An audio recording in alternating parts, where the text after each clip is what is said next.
If you're tired of coughing up a storm, you need these quick and simple home remedies.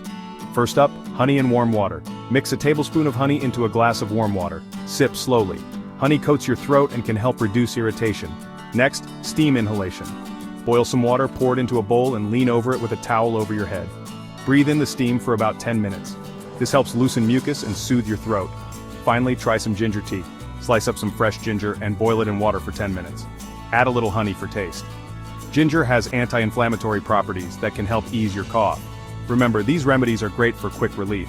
But if your cough sticks around, check in with a healthcare professional. Stay healthy, stay happy.